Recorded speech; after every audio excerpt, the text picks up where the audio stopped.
Hey DJs, once you really start getting into music organization, or especially when you start mixing by BPM or by key, you might start thinking about how to put music together in a way that is more accessible, that you can find it really quickly to be able to grab. I don't want to talk a whole lot about how I organize my entire music library, but I do want to show you one thing that I do in my Serato, and that is working with smart crates. This question I've seen plenty of times, people asking for advice on how do I set up smart crates? How do I use smart crates? Well, I'm going to show you how I use my smart crates in Serato and hopefully give you a little bit of inspiration on organizing and setting up your own Serato library. So this is my Serato library. I just want to precursor this by saying I have not cleaned up my library near as much as I should have over the course of the last few years. Give me some grace. There's a lot of stuff in here I've never played. There's a lot of stuff in here I still have yet to go through and weed out, but I have made leaps and bounds in the past few years for cleanup. And part of that has to do with how I've now organizing my music and how I'm using smart crates. In Serato, you do have this option of smart crates. It's this little blue crate up here. When you click to add a new smart crate, you'll see all these rules. So you have this checkbox for match all the rules, or it can match any of the rules. The other thing I highly recommend you do in your smart crates is have live update, unless of course you want just a snapshot. I've always had my smart crates live update. So let's look at some of the smart crates I have. I'll talk a little bit about my crate organization, but I don't want to go into everything besides the smart crates, but I make a top crate for everything. I have no smart crates at the top level. This helps me organize my crates. These don't reorganize when I close Serato. Some of you, especially if you're using an external hard drive, sometimes when you come into Serato, your crates might be a little reorganized because of the way Serato puts a library file on your internal hard drive and your external hard drive. I have a top crate for everything, and then all my smart crates are within those top crates. Going from the bottom here, plays. These are all smart crates. So I have more than 5 plays, more than 15 plays, and then I have old unplayed. So what I'm looking at old is I'm looking at the added date. And if I click here on edit, you'll see what I actually have here. So I'm matching all the following rules in this case. So I have it added before September of 2020, and plays are less than or equal to 1. So these are songs that I'm pulling out specifically to be able to clean up my library. If I look at the more than 15 plays, you're going to see the plays is greater than or equal to 15. So I just have one rule in there. Compatible keys. So this is when you get into mixing in key, whether you're looking at the Camelot wheel or the key and energy chart, this is something that is great to have. What I have here is I've built smart crates for every single key based on their compatibility. So if I click on 5A, that's not only going to show me everything that's in the key of 5A, it's also going to show me everything that is compatible with the key of 5A. So I have all my 2As, all my 4As, all my 4Bs, my 5As, 5Bs, 6As, there's our 8As in there. So pretty much everything that is right next to the compatibility for 5A on the Camelot wheel or on the energy chart is going to be in this crate.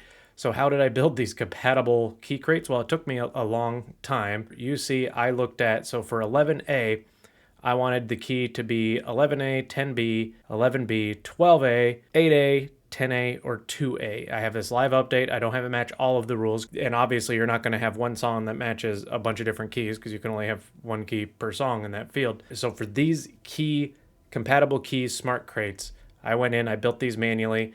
They auto update whenever I add something new, and now it shows me what's compatible with the song that I'm in.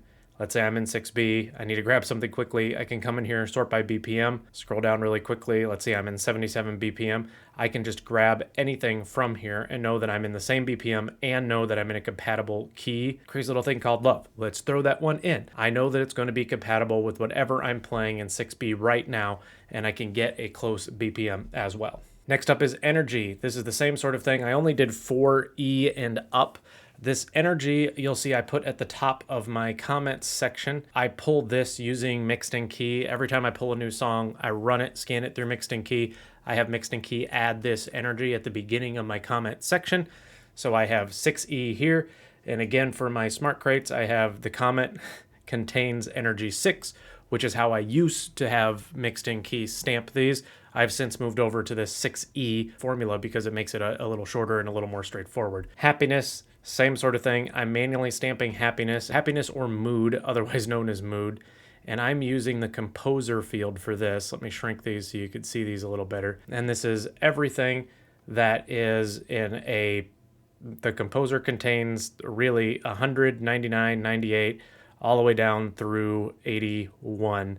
So I'm looking at the top 20%, if you will, of mood, or the top 20% of happiness, and I'm manually populating that. I do the same thing for danceable, 41 to 60 D.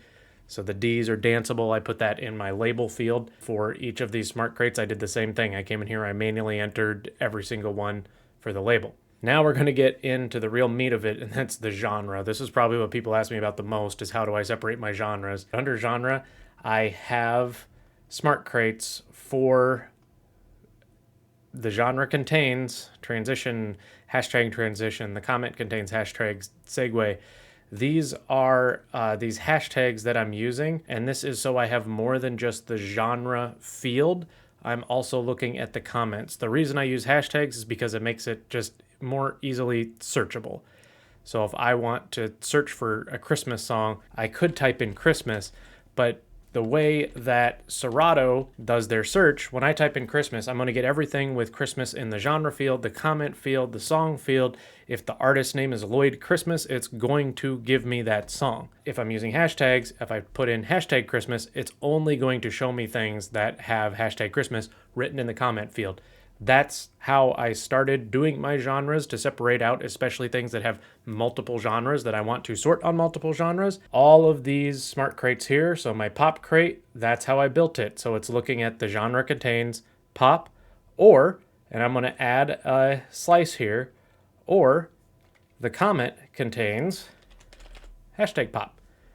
I'm going to save that, and that will live update, and you'll see it's going to live update, and it's going to add more songs in here. Every single one of my genres, I also have playlists underneath that I have built using mostly Crate Hackers playlists. If you come down into rock, you'll see under my rock, I have punk, I have rock, alternative, hard rock. So this is how I separate out my subgenres within each genre. If I want to see everything, I can click on the top level, and that will show me everything that's in my smart crates and everything underneath it.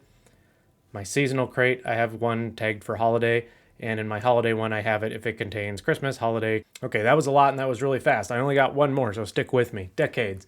I do the same thing with decades. I have 2010s, and then I have my smart crate, which is 10s underneath. Same thing.